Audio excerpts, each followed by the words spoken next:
Right,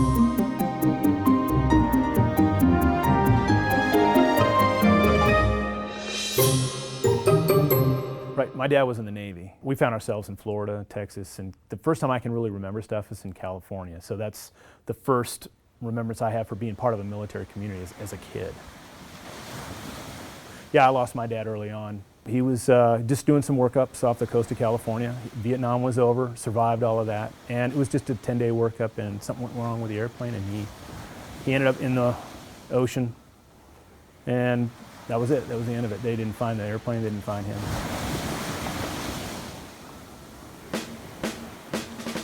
After I grew up, I said, you know what? Let's give the Army a shot for whatever reason. So I joined the Army. I was enlisted. It was in 1988. At the time, it was an infantry unit with 113 tracked vehicles, and that's kind of how things started for me.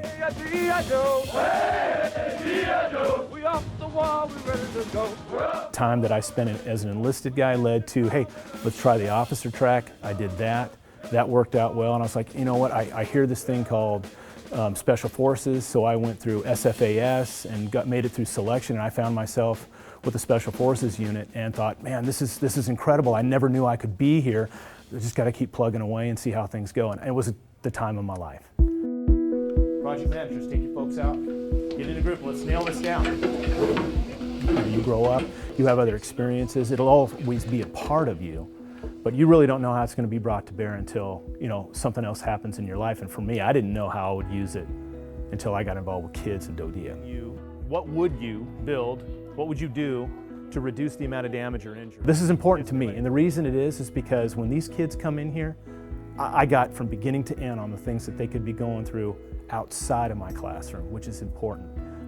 I have a plan. I know what we need to be doing. I want them to be engaged. I want to go through some rigor. I want them to own this.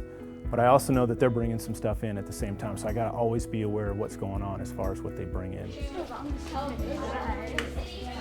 That's a lot to do with what I used to do in the military as well. It's just being sensitive to that kind of stuff. Because, yeah, there's a mission, but there's also these underlying things that you might have to iron out along the way. The cool thing is, right, is that there's a lot of folks on staff, to include me, that have been involved with the military, like face-to-face. We know what the challenges are for parents. We know what it is for families. And I think that puts us in a better position to really take care of these kids. And again, not just academically, but all the other things that are involved while they're with us. This is one of the things that I would do to protect the city and to reduce energy. Ready, set, go. I mean, a lot of folks look back on their middle school time period and they're like, oh my goodness, I would never go back to that. I hope a lot of our kids walk out here and go, you know what? That was all right. We managed. We were okay.